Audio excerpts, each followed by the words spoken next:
2장 1절입니다. 어디 10절까지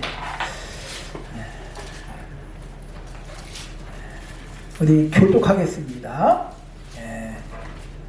출애굽기 2장 1절부터 10절까지 제가 먼저 읽습니다.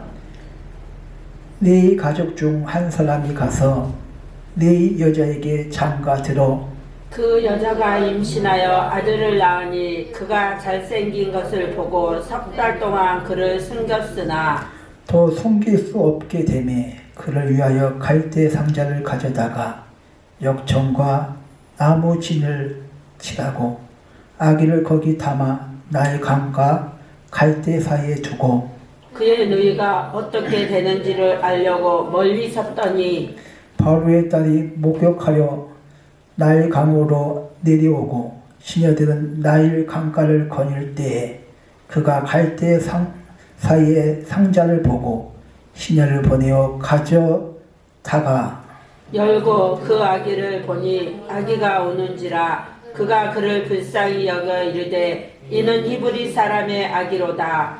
그의 누이가 바로의 딸에게 이르되 내가 가서 당신을 위하여 히브리 여인 중에서 유물을 불러다가 이 아기에게 젖을 먹이게 하리이까. 바로의 딸이 그에게 이르되 가라 하매 그 소녀가 가서 그 아기의 어머니를 불러오니 바로의 딸이 그에게 이르되 이 아기를 데려다가 나를 위하여 젖을 먹이라. 내가 그 싹을 주리라. 여인이 아기를 데려다가 젖을 먹이더니 그 아기가 자라매 바로의 딸에게로 데려가니 그가 그의 아들이 되니라. 그가 그의 이름을 모세라 하여 이르되 이는 내가 그를 물에서 건져내었음이라 하였더라. 아멘. 오늘 말씀은 지키기 위하여 맡기라, 이 말씀을 가지고 함께 은혜 받는 저와 여러분 되어지길 바랍니다. 우리나라 그 속담에 한 명의 도둑을 10명이 막지 못한다, 그런 속담이 있습니다. 그러니까 작정하고 달라드는 도둑은 여간에서는 막지를 못해요. 무엇을 지킨다는 것은 말처럼 그리 쉽지가 않습니다. 사울왕은 자신의 왕의 자리를 지키기 위하여 40년 동안 다윗을 쫓아다녔습니다. 군대를 거느리고.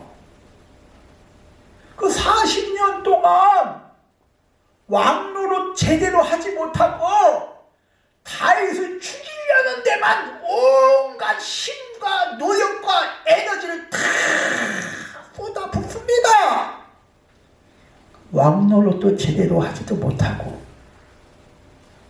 악신이 그를 마음을 장악하게 하여 정신없게 떠들어댔다고 말하고 있습니다. 온 신경이 다윗을 죽이려는 데만 있어. 다른 건 관심 밖에야. 그러니까 악신이 들었다겠어. 악신이 정신분열을 일으킵니다. 왕의 자리도 지키지 못하고 브레셋과 전쟁에서 화상에 맞아서 스스로 자살하여 비참한 최후를 맞이합니다. 자기 힘으로 권력을 지키고자 발부동 쳤지만은 왕의 자리도 지키지도 못하고 자기 생명도 지키지를 못했습니다. 결국은 하나님께서 지켜주셔야 돼. 시편 121편 5절 여호와는 나를 지키시는 이시다. 하나님이 나를 지키신잖아. 해와 달이 나를 상치 못하게 할 것이며 여호와께서 나를 지켜 모든 환난에서 면하게 하실 것이다 말씀하고 있습니다. 결국은 하나님이 지켜주셔야 될 줄 믿습니다. 요한복음 10장에 그러니까 예수님께서 내가 누구다 이렇게 밝힌 내용이 많이 있습니다. 나는 포도나무요 너희는 가지다. 그러니까 예수님께서 자신을 나는 포도나무다 이렇게 밝히셨고, 요한복음 10장에는 나는 선한 목자다, 또 나는 뭡니까? 양의 문이다, 자신을 이렇게 밝히셨습니다. 이스라엘의 그 양의 울타리를 보면 돌이나 흙으로 이렇게 둥그렇게 담을 쌉니다. 그러니까 울타리를 쌓는 거지요. 그리고 이렇게 둥그렇게 돌로 이렇게 어느 정도 쌌으면은 양이 들어가고 출입할 수 있는 곳에 문이 없습니다. 양이 들어갔으면 문을 닫아야 되는데 둥그렇게 싸고 뭡니까? 닫을 수 있는 문이 없어. 문이 없고 목자가 지팡이 들고 밤새도록 그 앞에서 지키는 거야. 그러니까 닫을 수 있는 문이 없지만은 목자가 뭐야? 시작 문이야. 하나님께서는 주무시지도 아니하시고 졸지도 아니하시고 우리를 지켜주신다고 말씀하고 있습니다. 예수님 자체가 문이 되어주셔서 지팡이를 들고 그 앞에서 밤새도록 지키시는 것입니다. 그래서 나는 선한 목자다, 양을 위하여 목숨을 버린다고 말씀하고 있습니다. 예수님께서 나를 지켜주시기 위하여 사단으로부터 지구부터 나를 지켜주시기 위하여 대신 찢기시고 십자가상에서 물과 피를 다 흘리신 줄 믿습니다. 양을 위하여 목숨을 버리셨습니다. 나를 위하여, 나의 죄를 위하여, 지옥으로부터 날 지키시기 위하여, 사단으로부터 날 지키시기 위하여, 나를 지켜주시기 위하여, 하나님 자녀 삼아주시기 위하여 목숨을 내어놓으셨습니다.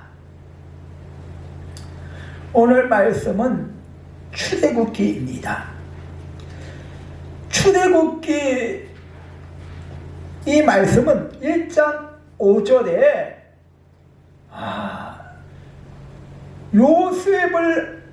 요셉의 식구들이 요셉이 애굽의 총리가 있을 때 흉년이 들어서 70명의 야곱의 식구들이 애굽으로 이주를 합니다. 그러니까 어쩔 수 없이 흉년이 들었기 때문에 먹을 것이 없으니까, 근데 요셉이 애굽의 총리로 있어. 그래서 뭡니까? 애굽으로 이주를 합니다. 이 70명의 식구들이 이주를 했는데 400년이 지난 후에 약 200만이라는 그런 숫자로 불어납니다. 엄청나지요? 하나님께서 아브라함에게 창세기 16장 10절에 내가 네 씨를 번성케 하여 그 수가 만한 셀 수 없게 하리라. 하늘의 별과 같이 바다의 모래처럼 번성케 하실 것이라고 이미 그렇게 말씀하셨습니다. 하나님의 축복대로 오늘 출애굽기 1장 7절에 보니까 이스라엘 자손이 생육하고 불어나 번성하여 매우 강하여 온 땅에 가득하더라. 하나님의 축복대로 이스라엘 백성이 번성을 하는데 그 속도가 엄청나게 불어났습니다. 70명의 식구가 200만이나 거대한 그런 민족이 된 것입니다. 근데 문제는 1장 8절에 보니까 요셉을 알지 못하는 새 왕이 일어났다고 말하고 있습니다. 요셉을 알지 못하는 새 왕이 일어났을 때 그때가 이스라엘 백성들의 위기가 찾아왔습니다. 요셉을 총리로 세우고 야곱의 70명 식구를 기름진 땅, 고센 땅을 주어서 거기에 거하게 했던, 즉 이스라엘 백성들한테 선대하고 우호적인 정체를 폈던 왕조는 셈족 계통의 식속수 왕족이었습니다. 그러니까 셈족 계통의 식속수 왕족인데 이 식속수 왕족이 무너집니다. 그러니까 왕족, 그러니까 족속 자체가 뭡니까? 셈족에서 함족 계통으로 바뀝니다. 우리나라는 단일 민족이지만은 미국, 인도 그런 데서는 민족이 수 없습니다. 열 몇 개 막 민족이 되지요. 이 애굽에도 마찬가지로 믿습니다. 그러니까 셈족 계통의 식속수 왕권은, 그 왕조는 요셉을 총리로 세우고 가장 기름진 땅을 주고 이스라엘 백성들한테 선대를 했지만은 함족 계통의 새로운 왕족은 이스라엘 백성을 핍박을 합니다. 학대를 합니다. 어떻게 보면 민족이 바뀌어버린 것입니다. 그 정권을 잡은 그 민족 자체가 바뀌어버린 것입니다. 그 민족 자체는 이스라엘 백성이 번성하는 것을 보고 두려워합니다. 1장 9절에 보니까 이스라엘 백성이 번성하고 우리보다 강하니, 어떻게 보면 애굽이란 땅에서 다른 민족, 이스라엘 민족이 많아지고 강해지는 것을 두려워합니다. 그러면서 10절에 보니까 전쟁이 일어날 때 이스라엘 백성이 그 적과 합하여 우리를 공격하면 어떡할까? 그것을 두려워합니다. 그래서 요셉을 알지 못했던 새 왕이 이스라엘 백성을 핍박을 하는데 1장 11절에 보니까 무거운 짐을 나르게 하고 성을 쌓게 만들고 힘든 노역을 시키고 흙은 이기기와 벽돌 굽기와 여러가지 농사 일로 이스라엘 백성을 핍박을 합니다. 그러니까 이스라엘 백성을 노예로 삼은 것 아니겠습니까? 힘든 일 시키면, 핍박을 하면 이스라엘 백성들이 인구가, 그 번성이 줄어들 줄 알았어. 근데 핍박을 받으면 받을수록 1장 12절에 보니까 학대를 받으면 받을수록 번성하여 폭저갔다고 말씀하고 있습니다. 우리 기독교 역사는 핍박을 받으면 받을수록 번성해질 줄 믿습니다. 아멘. 1장 22절에 보니까 모세가 명령을 내립니다. 즉 핍박을 해도 그 번성이 줄어들지 않고 더욱더 번성하니까 이번에는 남자아이를 태어나면 나일강에 던져버리라, 그 말이야. 그러니까 유아 학살 정책, 즉 남자아이를 태어나면 죽여버리라, 그 말, 나일강에 던져버리라, 이런 명령을 내립니다. 이 시기에 모세가 태어납니다. 어떻게 보면 시대적으로 불행한 시대에 태어났지요.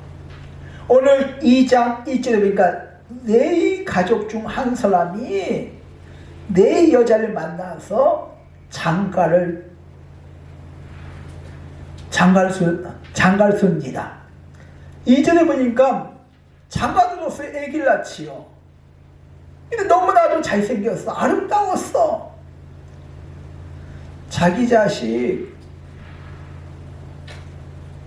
안 예쁜 그런 자식이 어디 있겠습니까마는. 어쨌든 뭡니까? 석 달 동안 숨겨 키웠습니다. 남자가 아이를 태어나면 나일강에 던지라고 그런 명령이 내려졌는데 이들 부모는 왕의 명령을 거절을 합니다. 싸우기로 하지요. 어떻게 해서든지 이 아이를 지키겠다! 자식을 지키겠다! 그런 마음을 가지고 석 달 동안 숨겨서 키웠습니다. 근데 부모가 자식을 지키기 위하여 못할 것이 없지만은 아이가 커갈수록 몸집도 커지고 울음소리도 커지고 더 이상 숨길 수가 없게 되었습니다. 발각이 된다면 이미 있는 그 딸 미디안, 아들 아론, 그 자식이 위험해질 수가 있어. 그러니까 한 가정이 전체가 몰살될 수 있는 위기가 찾아옵니다. 어떻게 보면 어린 아이를 지키기에 어떻게 보면은 할 수가 없어. 이 아이가 숨겨서 계속 키우다가는 다른 자식이 죽을 수도 있고 가정 전체가 몰살당할 수 있는 위기가 찾아옵니다. 이때 그 부모는 더 이상 키울 수 없다는 것을 직감을 하지요. 이것이 부모의 능력이야. 자식한테 좋은 것 해주고 싶고 여러 가지 문제를 해결할 수 뭔가 좀 이렇게 도와주고 싶은데 능력이 안 돼요. 아무리 자식을 사랑한다고 하지만 대신 아파줄 수 없어요. 어느 날 갑자기 생각지도 못한 문제가 닥쳐올 때 부모가 해줄 수 있는 것이 없어. 능력이 안 돼. 어떻게 할 방법이 없어. 그냥 답답하기만 한 거야. 모세를 키우자니 가족 전체가 못살 당할 수 있는 위험이 있고 버리자니 이걸 어떻게 버립니까? 어떻게 죽입니까? 어떻게 하겠습니까?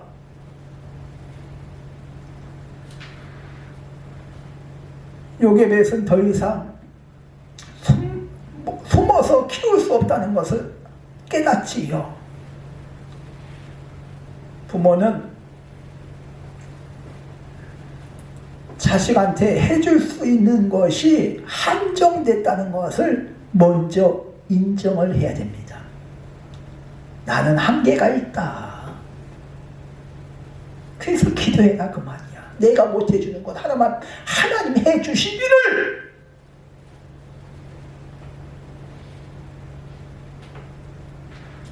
이 장 3절을 보니까 더 숨길 수 없게 되매 그를 위하여 갈대 상자를 가져다가 역청과 또 나무에 칠을 칠합니다. 이게 뭡니까?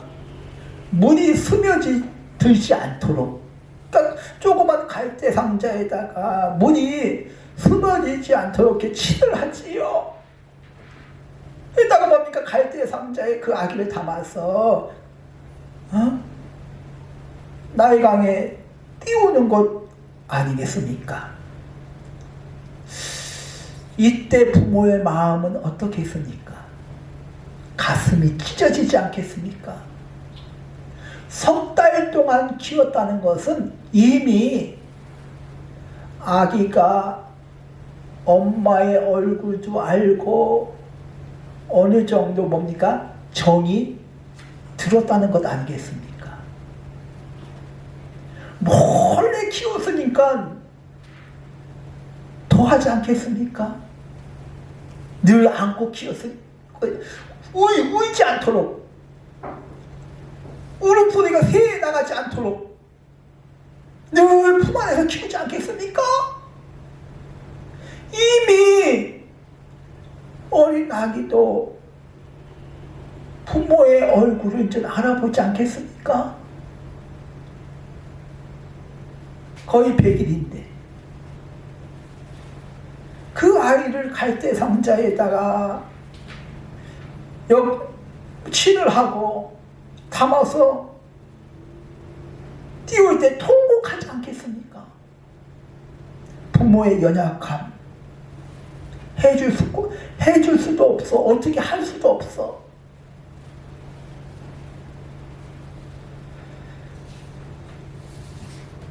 소중한 것을 지키기 위해서는 하나님 앞에 맡겨야 돼. 하나님의 도움을 구해야 돼. 이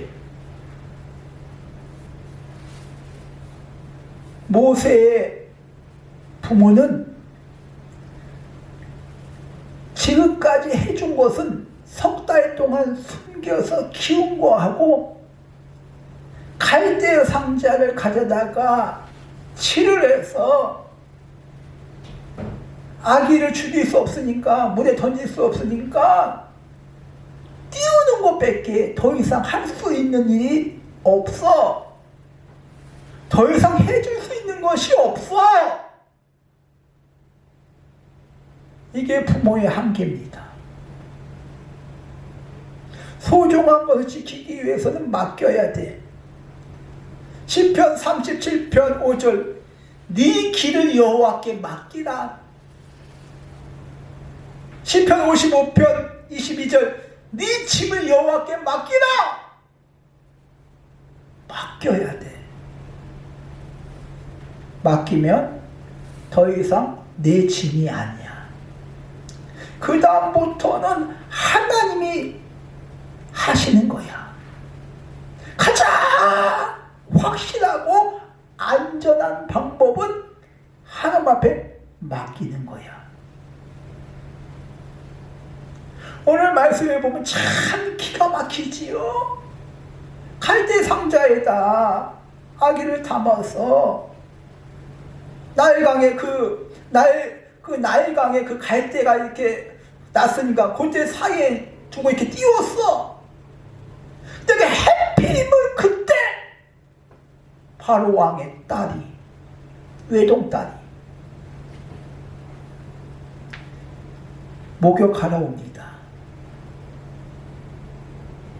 시녀들은 함께 거느리고 있고 그것을 발견한 것이 바로의 딸입니다.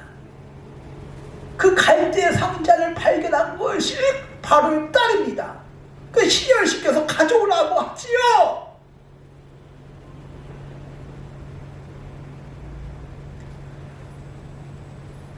육절에 보니까 그 갈대 상자를 열어보고 아기가 우는지라 그가 그를 불쌍히 여겨.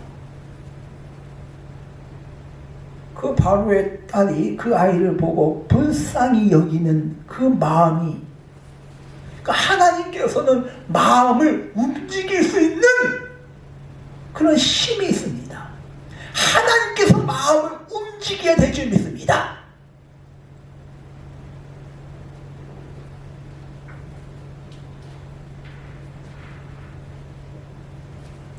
어떻게 보면은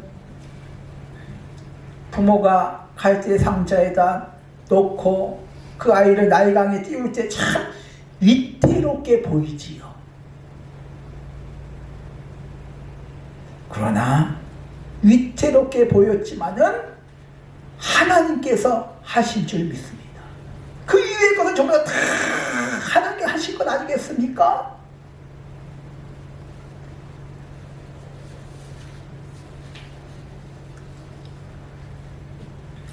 그 이후에 보면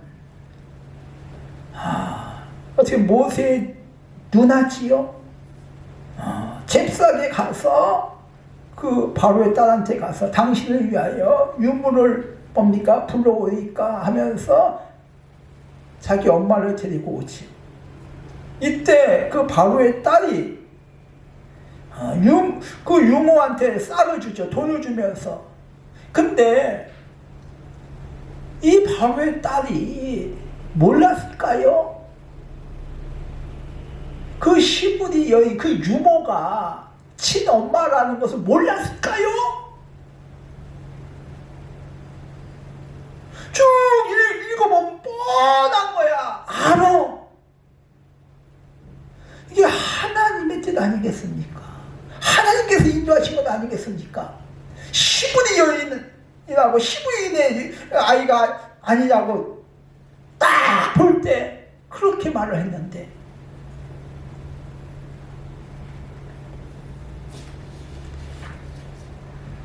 세상 사람들은 기가 막힌 운이라고 말하는 사람도 있습니다. 운이 아니라 하나님께서 인도하신 것인 줄 믿습니다.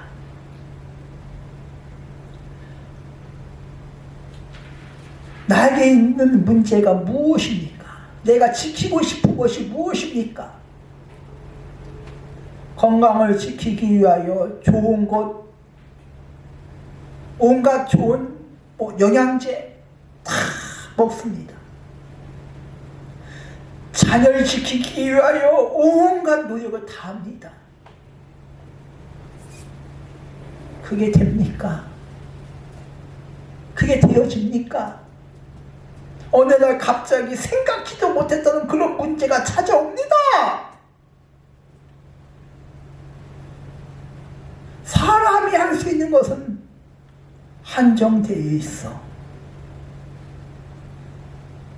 그 문제로 말미암아 지키고 싶은데 지킬 수가 없어. 고민하고 염려해. 애를 써봤지만 해결이 안 돼.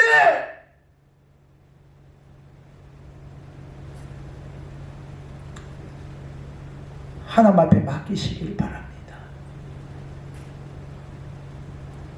하나님 앞에 나는 부족합니다.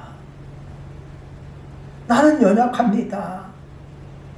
육신적인 부모가 해줄 수 있는 것은 한정되어 있습니다. 하나님 제발 도와주시옵소서. 저는 그 자녀를 위해서 기도할 때 이런 기도를 합니다. 하나님, 우리 자녀들이 세상에 살 때 힘들고 어려운 문제를 만났을 때 이 아들이 기도하면 하나님께서 외면치 마시고 좀 도와주세요. 그 기도를 좀 도와주세요, 하나님. 그런 기도를 합니다. 저와 여러분도 하나님, 난 연약합니다. 좀 도와주세요, 하나님. 다윗이 하나님이 나의 힘이 되시다고 그렇게 고백한 것처럼 나의 힘이 되어주시고 우리 가정의 힘이 되어주시고 자녀들에게 힘이 되어주시옵소서. 능력이 되어주시옵소서. 도와주시옵소서. 내가 지키지 못하는 것들 하나님께서 지켜주시옵소서. 그럼 기가 막히게 이 모세가 하나님 인도 속에서 이 40년 동안 궁궐에서 어떤 위험도 받지 않고 모든 학문과 지식을 다 배우지 않습니까? 저와 여러분도 하나님 앞에 맡기고 하나님 앞에 도움을 구할 수 있는 그런 저와 여러분 되어지기를 주님의 이름으로 축원드립니다.